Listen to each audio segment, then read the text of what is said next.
So at the lake here, we're at 465 meters. Let's see where we get to today. Yep, let's hope for no snow. The mountains can be unpredictable, cold, dangerous, mysterious. Is that why we go explore them, even at risk of our own safety? Frozen.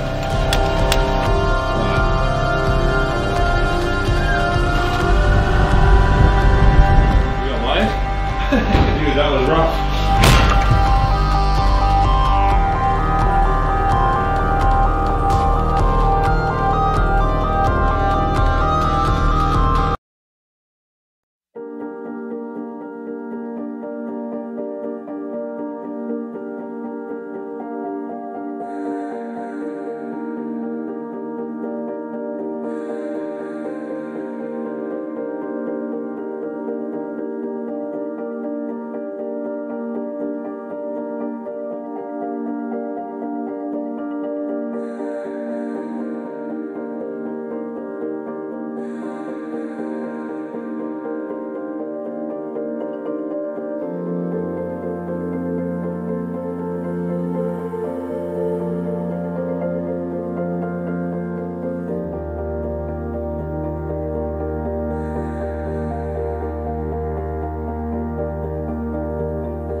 What's up, guys? It's Flex Friday Live, a show where the creators of YouTube channels The Story Till Now, Dirt Garage, and KC250 talk about off-road adventuring with special guests.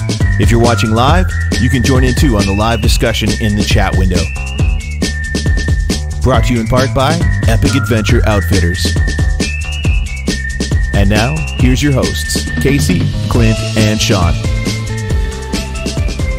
Yeah, all right, we're live. What's up, everybody? Welcome back to Flex Friday, episode number 2. We're back. We did it again.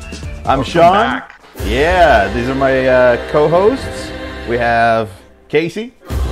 Good evening, guys. Thanks for joining us. And We those who are on have- time. Clint. Hey everybody, how's it going? And we're going to just hang out and chat tonight. We're going to keep this a little more casual tonight than last time, but keep it nice and fun, epic, and try to be a little more interactive with you guys in the chat, take some questions, and we're going to talk about some stuff. But first of all, how was your guys' week?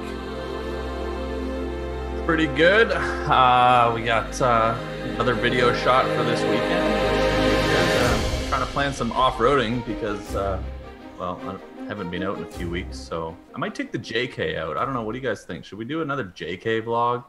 Pull the tarp JK, off it. boring. Maybe go do some snow wheeling. see what everybody thinks. I got out snow wheeling twice this week.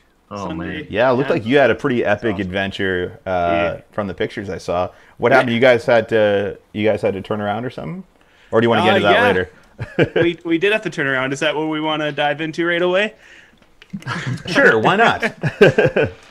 All right, so as you guys can tell by the title of this, how dangerous before we turn around. And we found ourselves in one of those situations where we had to make a call. Yeah, so as you Not know... like a phone call. Not like a Yeah. phone call, no. Like, we had to just assess the situation and decide whether it was time to turn around or continue to push forward. So as you know, there, at least in my area, there's a ton of snow. Looks like there's some in your area too by that awesome trailer we just saw. Yeah, there's just a little bit. Well, that was out in Kamloops. That wasn't around here, but it was actually snowing. I was out in Squamish today, and it was snowing out there. But that's Yeah. not unusual because it's a little bit higher coming. elevation. Yeah. Yeah, the snow's coming. Yeah. So early in the year, or early winter, we're at a really unique spot where there's not enough snow that the lower elevation stuff is fun. And the higher elevation stuff is fun, but it also becomes really, really dangerous. Yeah, and, for sure. And can get scary really fast. Yep. So we were out, and we were in an unfamiliar area as well. We kind of had an idea of where we wanted to go, but we've never been there. Those are So the we best started- adventures. Yeah, exactly. We saw there was a mountain, and we wanted to figure out how to get on top of it. And we were getting there. So we started climbing. The snow was it was minimal, 3-4 inches. casual road, and then all of a sudden it turns into more of a trail or quad trail, tight. Nice tight trees. Yeah, tight trees, stuff we like. Yeah. And then once we got above that, we ended up finding ourselves on like shelf roads, but not like the shale rock shelf roads like we did in the one video there. But yeah, just shelf roads. Imagine those shelf roads though that we went on the last day back in the Kootenays. If they were covered in snow. Yeah, that would be a completely different world. Yeah. Yeah. I don't think we would have been up there though. That's that's pretty gnarly in the snow. I don't think we would have even got that high. These shelf roads, like there wasn't a complete drop to like a several 100-foot tumble like that shelf road. We wouldn't have even entertained that. The abyss. Yeah, we wouldn't have entertained that. But it was up. It wasn't. I'd call it more of a hill instead of a mountain, but it was a mountain. Yeah, it was a Forest Service road up to a cut block. But as we got higher and higher, we started to find bigger gaps between where it's safe to actually stop. Because when there's snow and you have momentum and you're on a hill, you cannot stop. Yeah, and turning around becomes difficult real quick. Everything around it becomes difficult, and then once that started to happen, we're like, okay, this road is super awesome. It's a lot of fun. We're getting to we're gaining elevation, and then all of a sudden, it was a shelf road that was cambered down to a slope. But we had to keep driving and push through that, and then as soon as we got to the other side, as soon as we got to the other side of that, I'm like, okay, that sucked. I don't want to do it again. But we don't know the road. We don't know what's ahead. And like, is it going to get worse than this? Not only that, the daylight doesn't last very long anymore. And we're like, well, we got like an hour and a bit of daylight, and we got another hour out of the trail from where we're at. That can be a big problem too when you're out in. If for anyone who's been snow wheeling, you run into this issue where when the sun starts going down, things start freezing. So like snow that is soft and fresh and wet or fluffy and nice can easily turn into a sheet of ice as soon as the sun starts going down, which makes it way worse. Yeah. So we ultimately decided to look back at that off-camber section that we just went over and like, we don't want to do this again, but we don't want to do it again in the dark. Yeah. And everybody starts getting anxious to get home and get out there, and And so we turned back. We made it over that, but then like the whole way back down this road, as soon as you hit the brakes, you're tobogganing.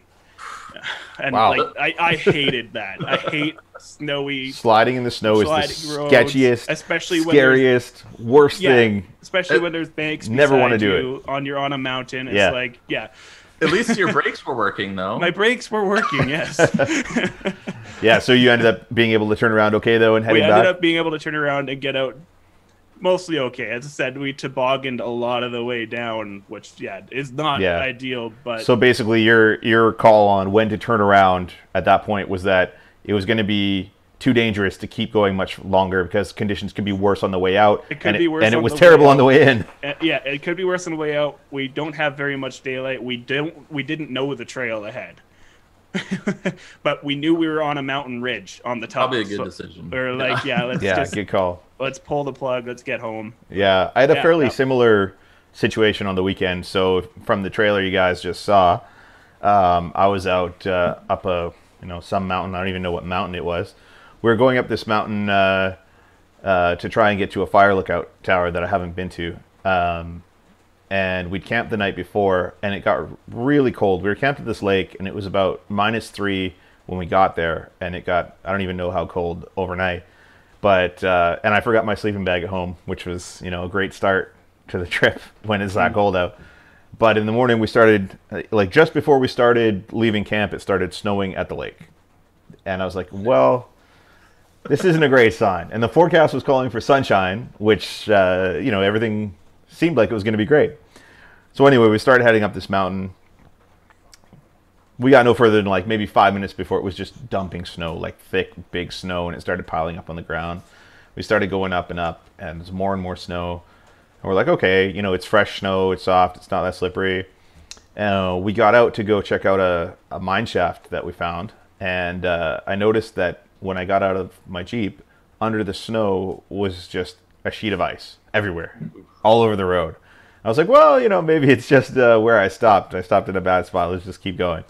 And then my friend Richard, who was with us in a JL, he was in front of me, and he went up this hill, and all of a sudden he's just like, stop, stop, stop, don't come any further, don't come any further. And I see him drive up this hill and off into sight. I'm like, hey, are you okay? Are you okay? No answer. Richard, are you okay? No answer. All of a sudden I see him coming like back down towards me, headlights pointed at me at the top of this hill. So I say, stop, wait. And he just comes sailing down. I was halfway up this hill already, and I could feel that it was a little slick. So I stopped, and I was like, okay, I'm not sliding backwards. I'm going to get out and talk to Richard, see what's going on. And he says, yeah, you don't want to go up there. I couldn't stop because I would have slid down the hill. And when I got to the top, I was sliding sideways. So I stepped out of my truck and immediately slipped and fell, landed on my butt, slid under my truck with my pants down because they... So I slid on my bare butt under my truck on a sheet of ice. Like the whole hill was just a sheet of ice. It was brutal. And I immediately had to chain up. But Richard didn't have chains, so we ended up abandoning that run and went somewhere else. Wow. But we basically decided that it was too dangerous because you know, we were going to slide off the side of a cliff. It was solid ice. I hate when that happens. So that'll be your Monday video. That's going to be on Monday. Is that your Saturday video coming up? No, that'll be Friday, next sorry? week. Next week. Tomorrow's video is relatively tame in comparison-ish. There's a lot more deep snow where we're at, and we're also on a mountain ridge, but there wasn't the same kind of situation. And also, more snow is better when you're on roads like this. When you're talking a few inches, it becomes ice fast. Yeah. Yeah. Yeah. Well, Casey, what do you think? When the snow starts to get deeper too, you kind of get wedged against it sometimes, or it can hang you up rather than just skidding along it and away you go. Exactly. Right? It'll stop you, and you can winch where you're somewhat safe too when there's a lot of snow. So I guess that kind of opens up this topic, right? Like this was sort of the premise and some good stories to start off. Like what leads you to turning around, right? I think we've all kind of made the decision when we're out off-roading that I don't think I want to keep going, or maybe we need to keep going because we don't want to go do that thing again. Yeah. And this was sort of our pre video conversation, right? And we started thinking about this, and I think we all have some unique perspectives, and experience probably is a key factor in a lot of this. So I'm probably notorious for like not turning around sometimes when I should, but I think for me it becomes a matter of physical harm. If I think there's a serious risk of physical harm or serious damage to my vehicle, or I think there's a chance that I'm not going to be able to get out of the situation that I get into. So it all depends on the situation. If I feel confident enough that I can get through something, I'll give it a shot. I think I probably from experience have enough of a intuition. If I look at an obstacle or a landslide or something, and kind of, I mean, I'm pretty sure sometimes I also do stuff I shouldn't. Yeah. Because I'm a little overconfident, but I think I have a pretty good sense of, okay, I can get through this or not. And if I think there's any chance of bodily harm or serious vehicle damage, I probably am going to call it and turn around. Do you ever feel like, or do you ever take bigger risks for like the video? Like, do you ever find yourself in that that situation? Everything I do is basically for the video. I definitely have had that happen the best example I can give is a video from a few weeks ago, Dangerous Landslide, where I did that pass, and there was about a kilometer-long landslide, and I was by myself, so no recovery vehicle, no winch points or anything. That was not a smart choice, but the choice was I felt fairly confident that I could do it, but if anything went wrong, it would have been really bad. If I wasn't filming it, I would have just turned around and been like, whatever. Like, but that would have been a boring video, right? So absolutely. Yeah. What about you? Do I take risks because there's a camera there and Yeah. want to make a video? Yeah, absolutely. For good vlogs. Absolutely, yeah. It's funny. Me and Corey were actually joking about that when we were out the other day. Going party mode for the camera. It's like, well, we don't have to go up this way, but it'll make a good shot. Yeah, it's like we don't have to go through this really big mud hole, but if we just go around it, it's going to be less interesting, right? Yeah, so exactly. people often ask if we stage things for the video, and we don't. Like, everything that happens in the video is stuff that we actually did, but sometimes we'll take the harder line Yeah. for the video as opposed to the easy line when normally we would just go around something or whatever. We'll make it harder on ourselves for the video, for sure. It's more entertaining, so. Exactly. Yeah. And it's more fun. The sequence isn't always in the same order as the day. I think that would be the one caveat that I would say is that sometimes the editing can change the sequence of obstacles to keep your attention. Yeah, I think it's all about telling the best story, though, right? Like, everything that happened in the video happened. Maybe we mix the order up and in some cases to make it make more, logical sense story-wise. But it all happened. Maybe we should take a look at the chat here and see what's going on. Yeah, I was trying to moderate the chat here. I just want you guys, if you have questions, throw them into chat. I am copying them and putting them off to the side here. There so we that go. We can go through Good them work, as Casey.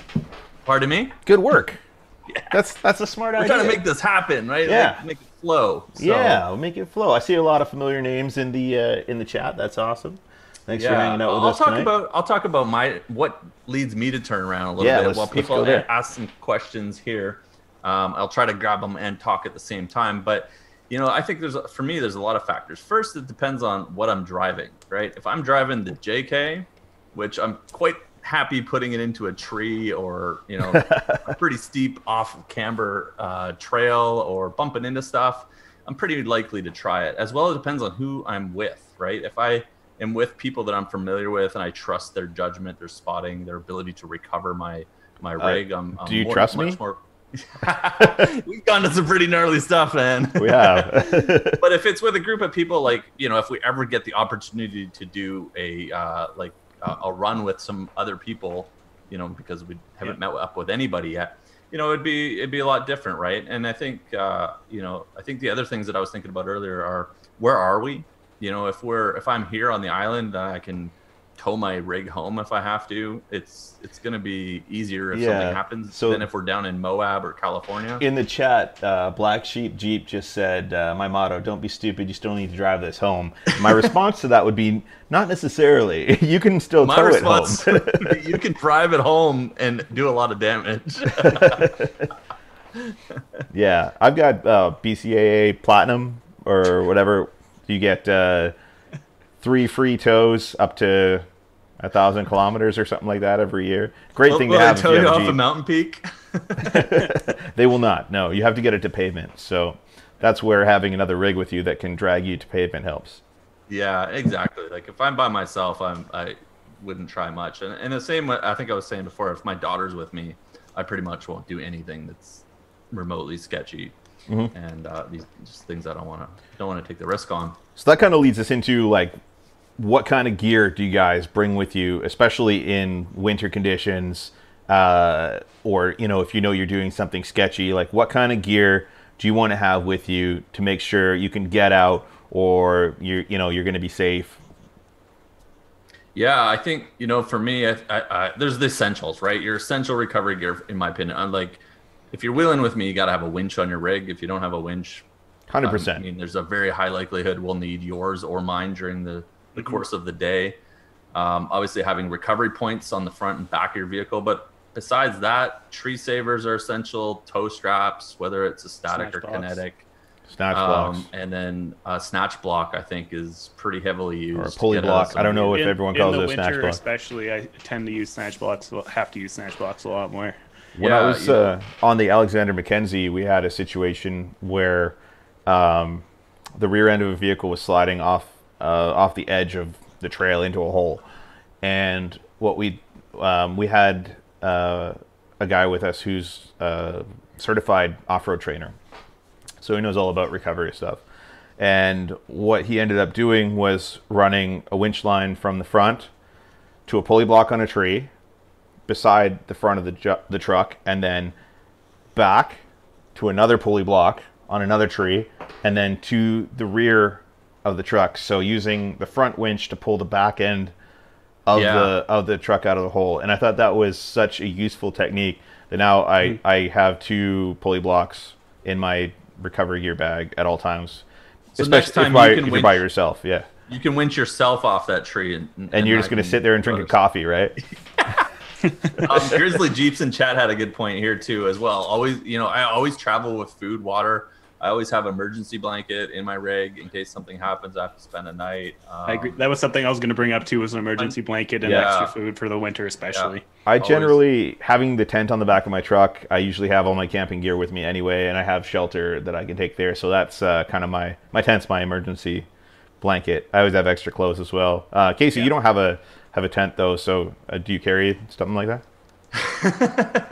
I'd like a tent.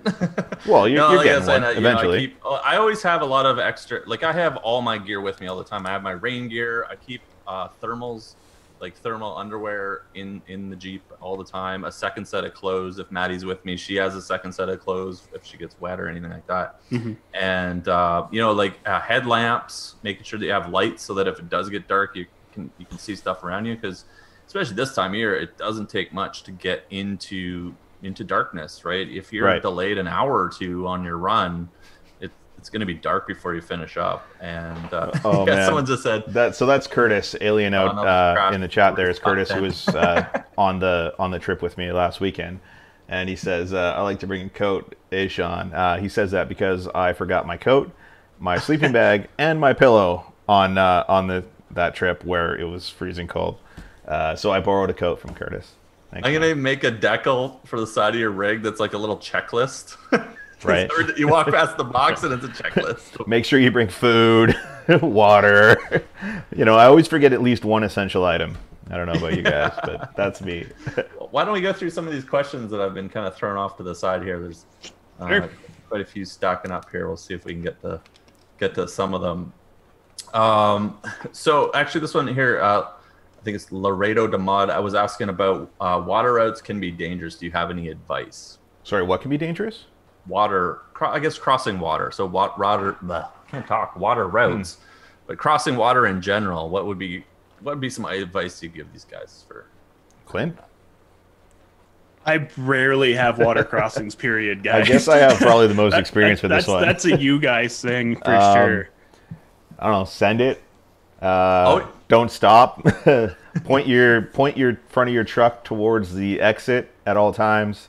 Even if your truck starts, if you're in like high flowing water, you want to keep your nose pointed towards the exit at all times. Just keep your eyes on the exit and head towards the exit, even if you start to get pushed down the river. Don't slow down. Don't stop. I would say get a snorkel. I always follow the guy with a snorkel. So never go first if you don't have the snorkel. Yeah. I think the other depth check it before you cross it. What's that? Depth check it. Yeah, check the depth with a stick if you're not familiar with the trail. Yeah. The other thing I do, or just send it, is keep a consistent speed. You don't want your wake to catch up to you. If you're going through deep water, you'll create a wake around the front of your engine, and if you stop, the wake can come up and you can end up sucking water up into your intake. And in your doors too. Yeah, it just comes out and goes everywhere. I can't say I've ever crossed anything deep or long enough to make a wake. Well then, we should do more so you're wheeling. Coming on the Alexander Mackenzie next year, right? Yeah, absolutely. If I can. Yeah. Yeah. We were asked, what's your opinion on the Jeep Commander and the reliability? What is the Jeep What's Commander? a Jeep Commander? I don't know. We don't have any opinions. No opinions. No opinions on the Jeep Commander because we don't know what that is. Wranglers, Gladiators. Is that a vehicle, or is he talking about the pedal commander, like the device you can use to get more throttle response? I don't know. If you ask that question, clarify in the chat, and maybe we'll get back to that. Yeah, I'll try to watch the You chat. didn't really talk about what gear you bring, right? Did you? Me? Yeah, what gear you bring for I essential think- gear? Well, I kind of added to the conversation, like the blankets and stuff, but I did have something I wanted to add to that.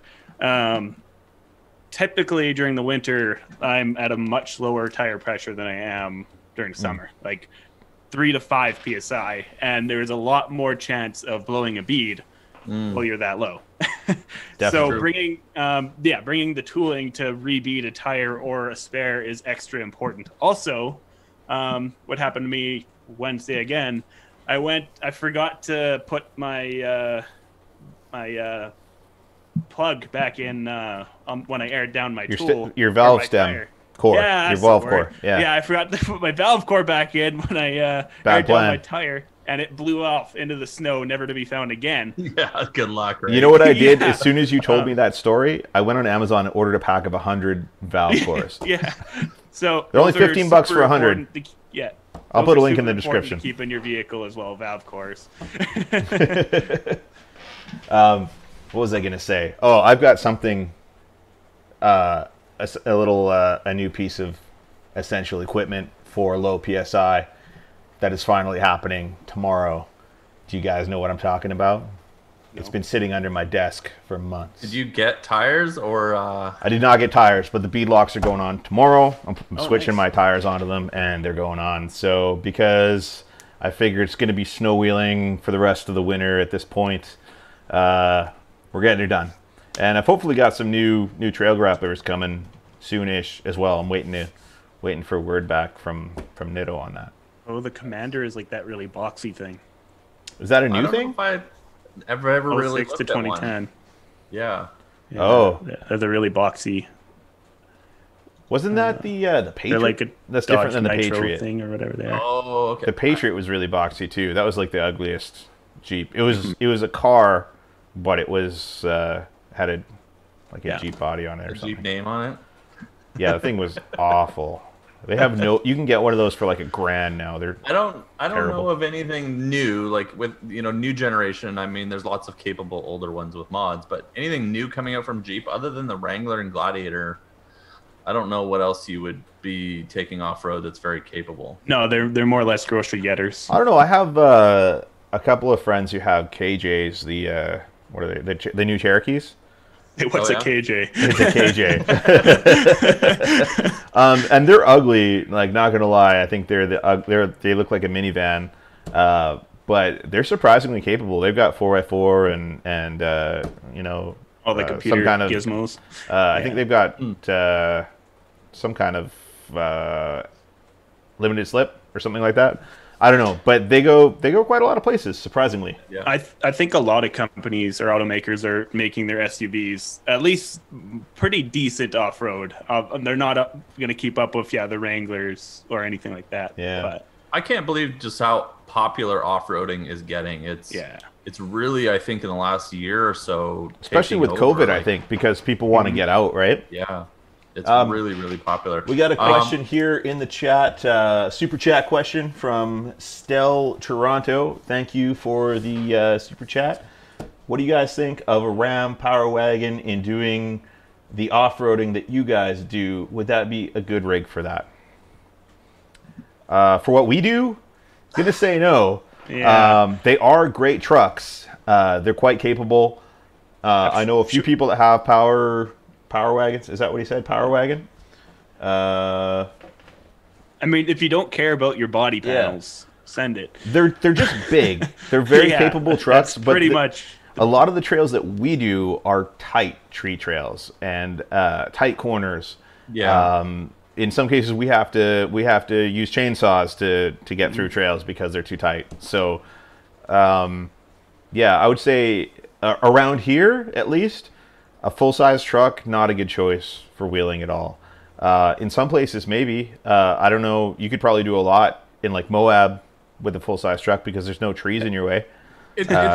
There's some tight spots in Moab, but there's also a lot of full-size friendly trails. Yeah. It's kind of like the Raptor, right? You don't see a lot of Raptors on the trails around here either. They're, big trucks. They're wide, they're longer than the Gladiator, and they're way, way wider. And it just, unless you want to stick to fire service roads and maybe just camping and stuff like that, I could see you using a Power Wagon, or a Raptor. But they're great like overland vehicles for if Yeah. you're going places that are on a lot of FSRs. You got a lot more space to work with. I think you see a lot more of that in the U.S. than here. I know a few people here who run them, but I could never do it. It would just limit too much the places that I'd be able to go. Yeah. Let's do a quick reminder about merch. Yes. We have the Storytell Now shirts back in stock. Shirts are back in stock. dirtydangerous.com. And pick them up now. We also have 3XLs. And, Yeah, a lot of we've been people were working on a asking couple for the prototype 3XLs. shirts that I'm wearing here. So if you guys are interested in this kind of stuff, let us know. Comments and Yeah. check us out on Instagram. I've got some new Storytell Now shirts in the works too. We're gonna have some new designs coming hopefully at some point, but right now these babies are back in stock in new sizes, so get them while they're hot. Stella Toronto, thanks again for another super chat. You're welcome. Thanks for the question. Appreciate it. Yeah, it was a good question. Yeah. All right, I've got a bunch of questions here. You guys, thank you for leaving your questions in the chat. We're not ignoring them. I'm trying to, everyone that I see with a question mark on it, I'm trying to grab and put in a little note file here. Casey so killing it with the Thanks, questions. Casey. Down He's the on the list. question game. This one's probably for me. Where's the best snow wheeling on the southern tip of the island? Which, if you guys aren't aware, I live on Vancouver Island in the southern west corner It's a of British big island that you have to take a boat to get to. Yeah, literally, yeah. That's why we're not in the same room. Yeah, I'm geographically pretty close to you, but Yeah. time-wise, it If takes we had a forever. bridge or a helicopter, things might be different. So this is a pretty localized question, so I'll address it really quick. But there isn't really good snow wheeling on the southern tip of Vancouver Island. Just unless we get a lot of snow around the area, there just isn't a lot of elevation to generate snow most of the time. We did hit snow like the first time I ever went wheeling on the island, though, with you a couple of weeks ago. The first Yeah. trail we hit, it was fresh snow. That was awesome. That was awesome. That was I a wanna good go back time. up there. Yeah. This one, I mean, we get asked this all the time. What do you guys use to find trails and map books and things like that? And Common me, question. I started using Gaia Maps. I just really like all the different layers that I can put on it. I can see so much from either satellite views to topography views, and then sharing my tracks with other people. Like Sean, I just sent you a bunch of stuff earlier. Yep.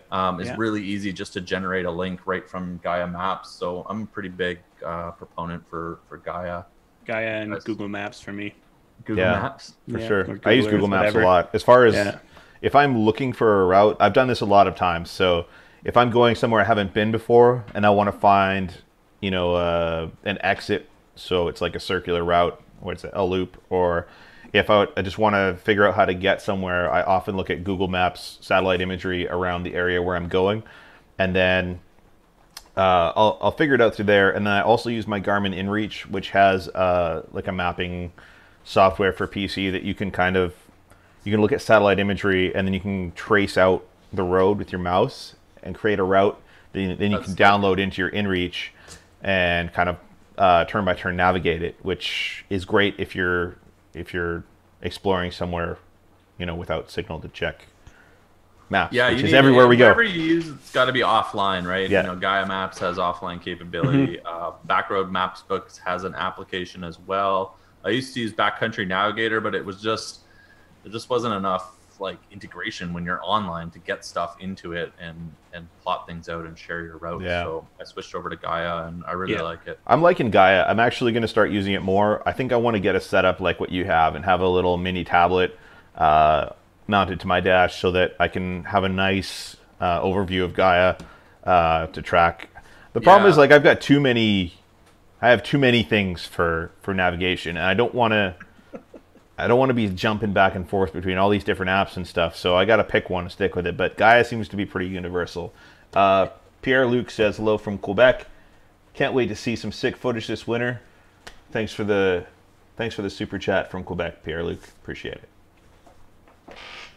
You got some more questions there, Casey? So here's a question. This is kind of a different one, but I think it might have some good answers. Should I finance a JL or pay cash for a TJ? So that's the reason why I think that's an interesting question is, would you get an older rig and have money Save left the over money. for mods and not worry about it when you're on the trail versus buying something brand new where if you put it into a ditch, you're paying it off for a while. I know what Clint's thinking. He's like, Yeah, buy definitely a the beater. TJ. I get a real simple answer for this. I think it depends if you can afford it. If you can afford the newer truck, the JL is such an improvement. I've had a TJ Unlimited, an LJ, whatever you want to call it. The difference in comfort, in features, in wheelability. I don't know if that's a word. I'm going to coin it right now. Wheelability is huge. It's such a huge upgrade. My Gladiator is so much more capable than my LJ was. So it's definitely, if you can afford it, it's worth it. But I think that's all it is if you can afford to get the better truck and you want the better truck, then just get the better truck. If you can afford to get a TJ, you can still do lots of stuff with the TJ. Like, you don't need a new rig to do any of the stuff we do. I'm on my 5th Jeep. I've had 2 XJs, my 4th Jeep. I've had 2 XJs, an LJ, and the Gladiator now. And that's just in the last 5 or 6 years. So It also depends on how much you actually like working on your vehicles as well. Yeah. Like, if you want to buy something older and you know you're going to have to put a bunch of money into maintaining it like right away before you even get into mods most of the time. that's the other For thing me, with the TJ. You got to dump a lot of money into Yeah. it because you got to do upgrades. Yeah, and you could put a bunch of money into it, and then it would be equally as capable as your Gladiator, but it's still... Yeah, it'd still be less money, but You're still going to be maintaining it more than your Gladiator. that's the thing. That's got to be the main thing. If you get an older rig, you're going to be spending more on more money, more time on repairs all the time, and that's the number one thing I can say for getting a newer Jeep is you don't have to worry about it breaking down as much.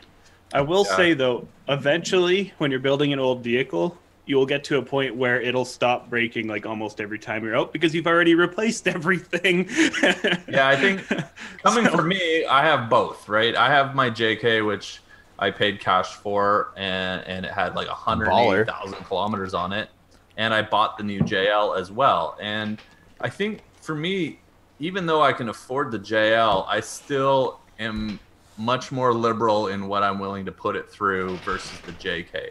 Mm-hmm. But on the flip side, the JK, I spent the first 2 years basically replacing every single thing on it because it needed everything. So which will happen.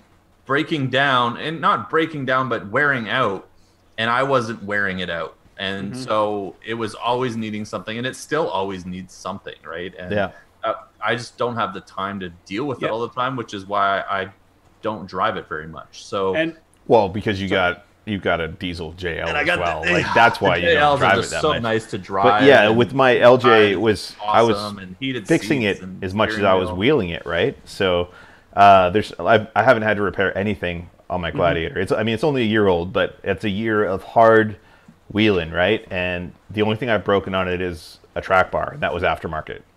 So there you go. We've got Andy in the chat. What's up, Andy? Hey, GPC in the chat. We got a super chat from Mitch. He wants to know, which is better, Gaia or Backroads Mapbook? I have a Garmin and a Backroads Mapbook. I got an answer for you. I also have a free version of Gaia. I've never used it, though. Casey, I'll let you go first. Get premium Gaia and add the Backroad Mapbook layers to it. Ooh, there you go. I have used the Backroads Mapbook app, and I thought it was terribly buggy and glitchy, and I didn't like it at all. So here's, actually, I won't show my phone, but what I was going to say is what I just found out in Gaia Premium is you can do shaded layers. So what I've done now is I've taken the Backroad Maps book layer. Backroads Mapbooks. And then on top of Maps, that, roads I books. put the layer that I really like that has a lot of trails and roads and access areas, and I put it on top, but I made it at 50% opacity. So you get to see a lot of what Backroad Mapbooks has, but then you get the really good maps that I prefer when I'm out navigating layered on top. So that's a good idea. I'm actually going to take that tip and do that because now I have even more reason to switch to Gaia. We've got over 100 people watching now. What's up, everybody? Hey guys, Thanks for joining us. 108 Yes. concurrent viewers. Thank you very much, guys. Appreciate you guys. Oh, excuse me. Appreciate you guys hanging out with us. Hope you're having a good time. I feel good about this show. We got a good flow going on this time. It's a little. Yeah. Last time was so busy. We had so much going on. We were trying to do giveaways. We had multiple guests on at the same time. It was just a little bit overwhelming with the chat and everything. And this time I feel like we're getting into a groove here. This is We're good. a little boys. more organized. Yeah. What do you guys think? You like this more relaxed, just us pace? Yeah, let us know hanging what you out. think of the This is show what in the we thought last chat. If you guys have any suggestions or anything too, we'd love to hear it because Yeah. you know we're just trying to have a good time, hang out on a Thursday night, but it's Friday somewhere. Is it? I guess it would be, right? It's gotta be Friday somewhere. Friday back east. Yeah, this is fun. I love doing this. It's good to and just hanging out with you guys because we don't get together as often as we'd like, which would be all the time if we lived close together. But Yeah.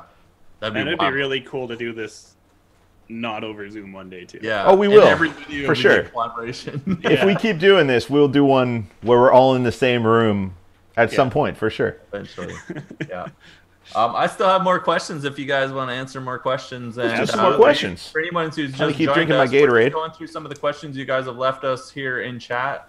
We started off the night just talking about things that make us turn around or what our risk tolerance is in off-roading.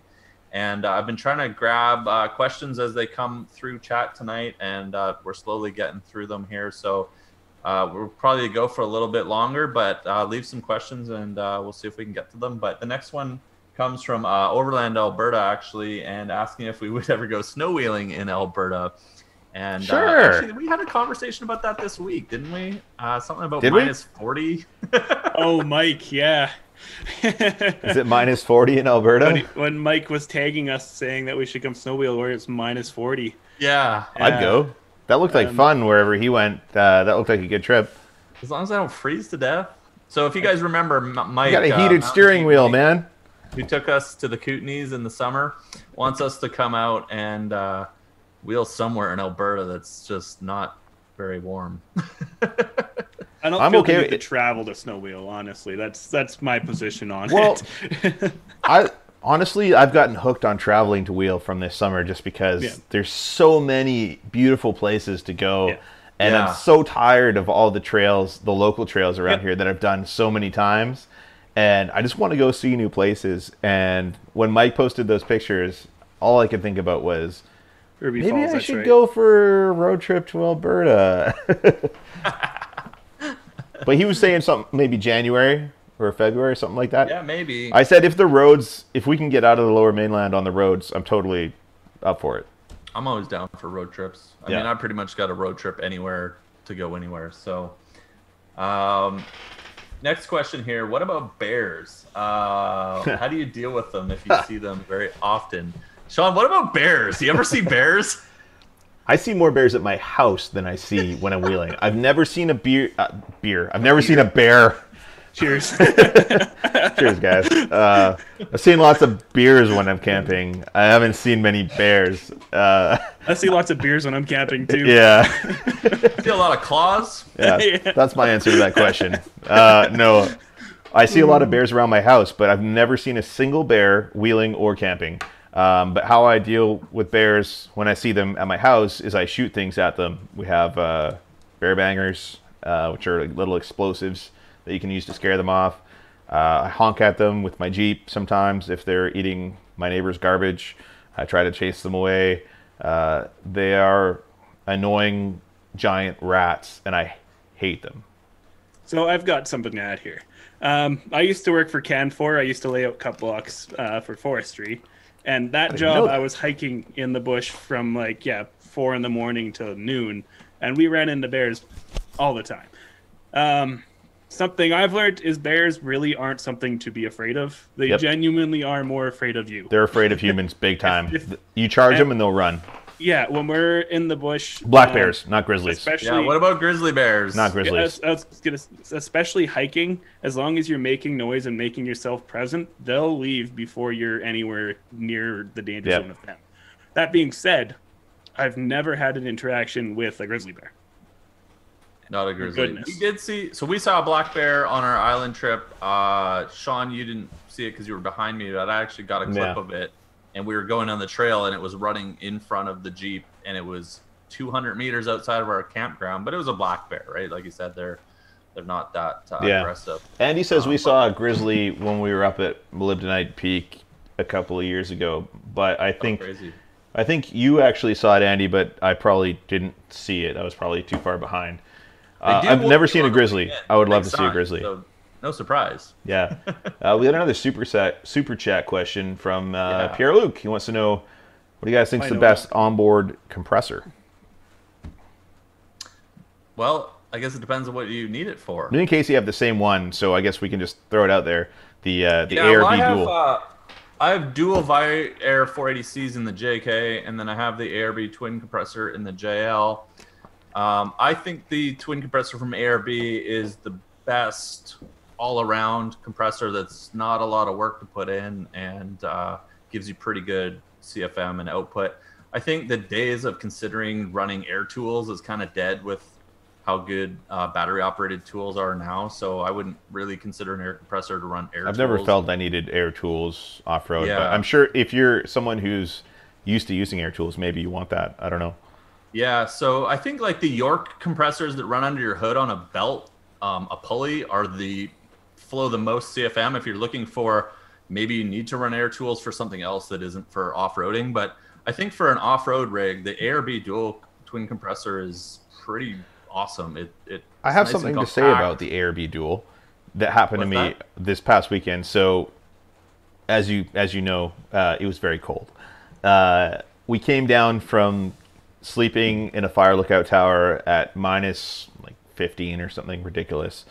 Got down to the road. It's only about a 45-minute drive down to the road. And when I went to air up my tires, my ARB dual would not pump any air.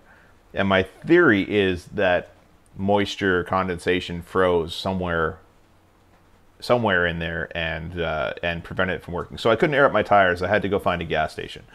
I don't know for sure if that's because it was cold, but it was interesting to me because it made me, I was going to mount my compressor in the bed of my truck, which I still might do just because I don't really want it in the truck. But it made me think, if it was a situation where something froze, maybe I would want it in my truck so that as I'm driving down, it would warm up, right?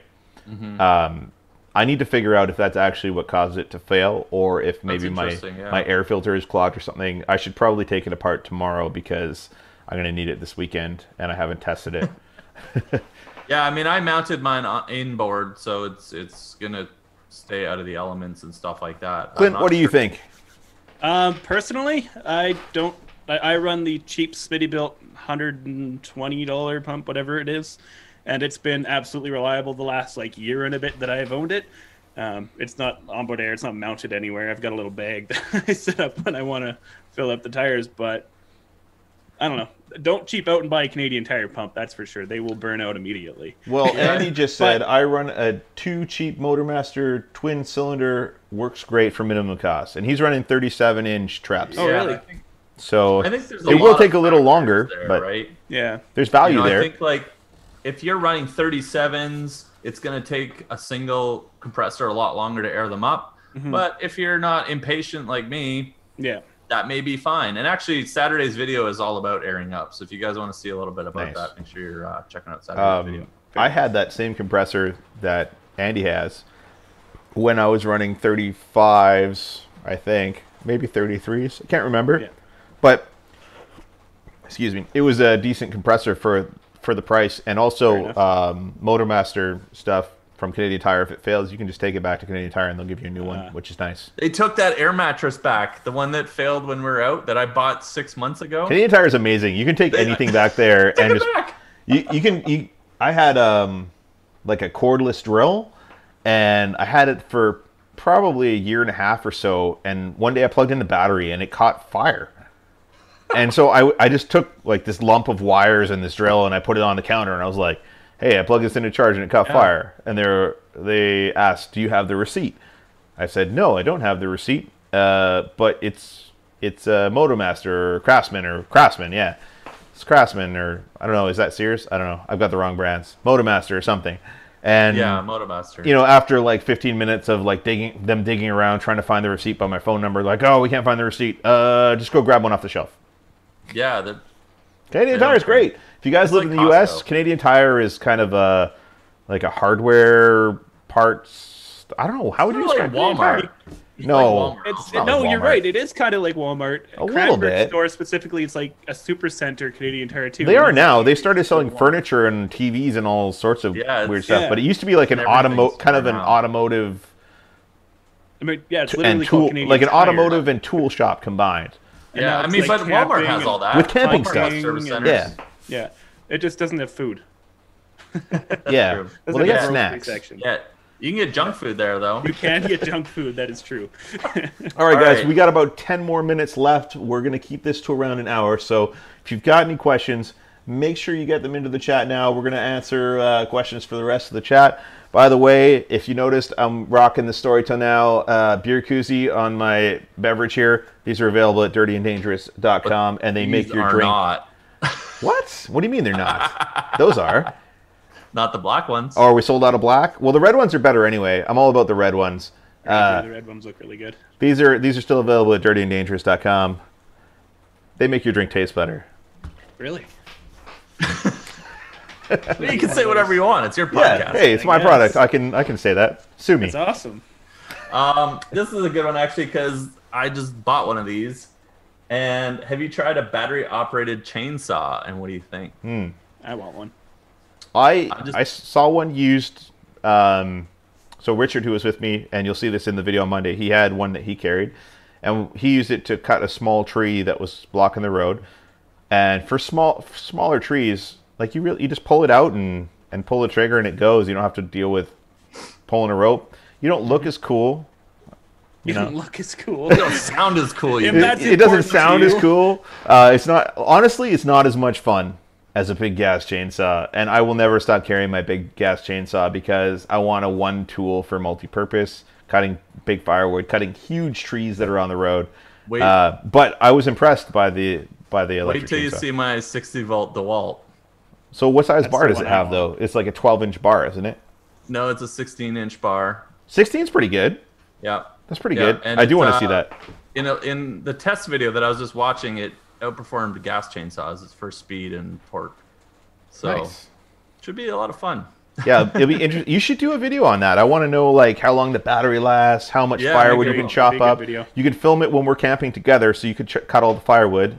Oh And then- yeah.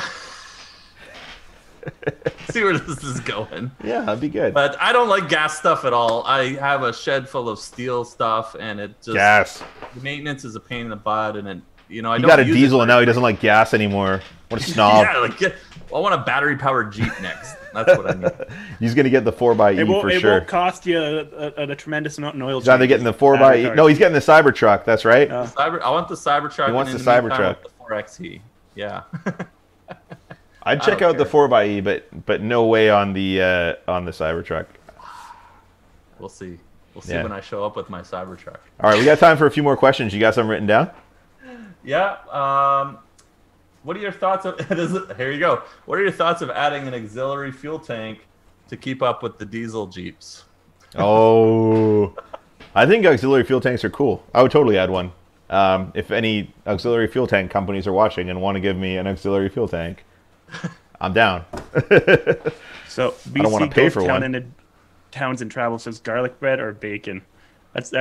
That's a tough question actually. Bacon all No, day. you're a Toyota Bacon guy. all You're day. gonna go No for the way. garlic bread, right? Garlic bread is so good. No, it's bacon, 100%. I honestly couldn't say one's better than the other. I Listen, love- I think I gotta go with bacon. maple bacon all day, baby. Keep it on hand at all times. Anytime you need bacon. and at his desk. No. Smells so good, I even bet raw. that smells good. Yeah. Here's another question that's sort of relative to the time of year. And, we had our challenges last time we were out winter camping, but how do you keep warm when winter camping? I don't winter camp. And Casey has no experience winter We camping. just really. have all the bad answers. So this today. question's for me, I guess.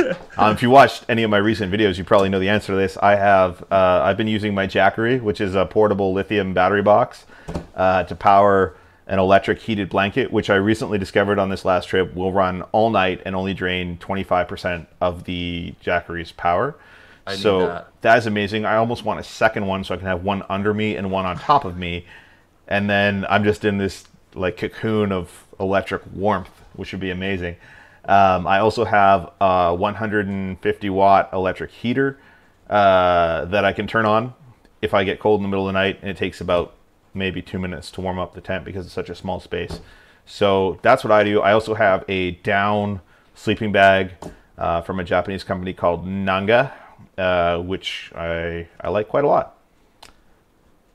So that answers that. That's definitely been a challenge in the colder weather camping, and even like when it snowed on the Whipsaw Trail in July, it was cold. And it's stuff that I've been thinking about, and I think if I got a rooftop tent, it would need, you know, I think a lot of them have built in or can add, like yours, Sean, insulation layer to the walls, which I think helps. And then I want some of those heated blankets. I think that sounds pretty good. Or there was a heated sleeping bag that I was looking at that someone had a crowdsourcing going for, which apparently is supposed to last 4 nights on the lithium-ion battery that it has, and it's supposed to be good for like -30 and Nice. keep you warm. So I do have a buddy heater for when it does freeze at night, early season, late season camping as well. I did see somebody mention a buddy heater in chat as well. I just want to give a shout out to Quadratech, who's been a longtime sponsor of the channel in the chat. What's up, guys? Thanks for joining us. Quadratech is nearing 100,000 subscribers on their channel, and for every 1,000 they get closer, they are giving away a $100 gift card.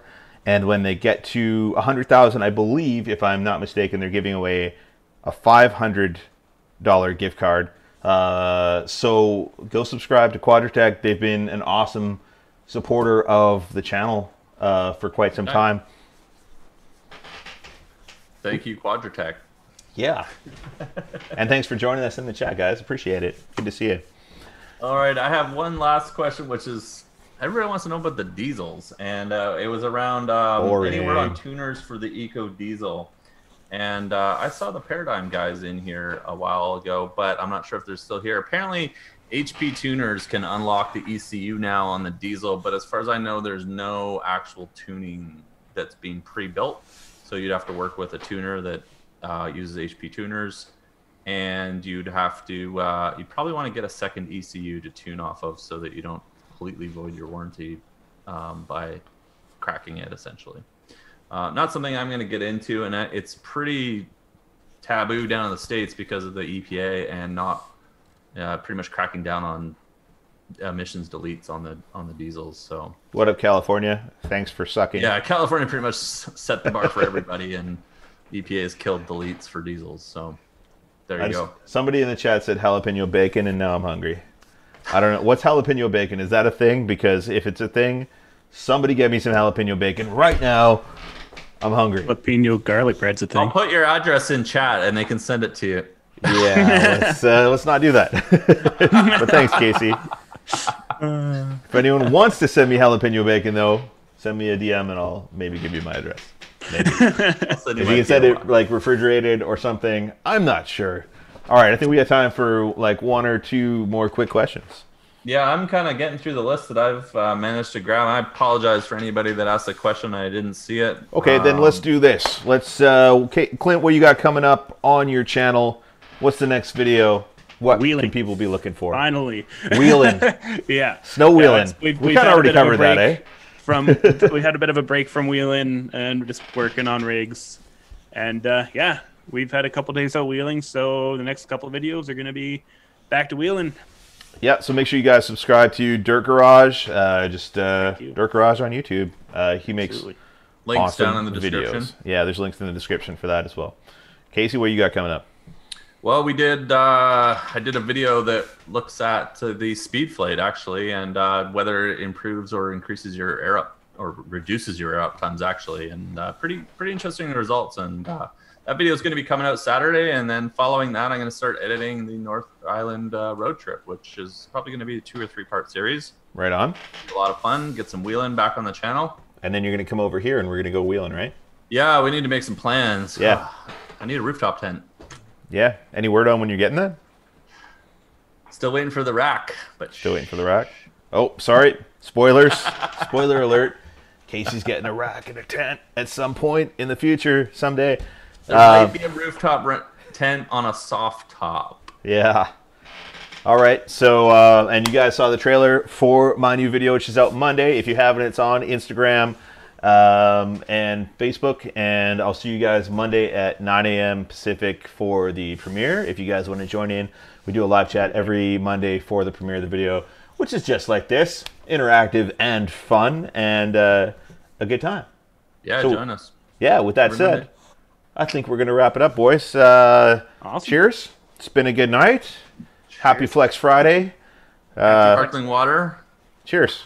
Oh, over here. Cheers. I pointed at the wrong thing. All right. Have a good one, guys. Good night. We'll see you, probably next week.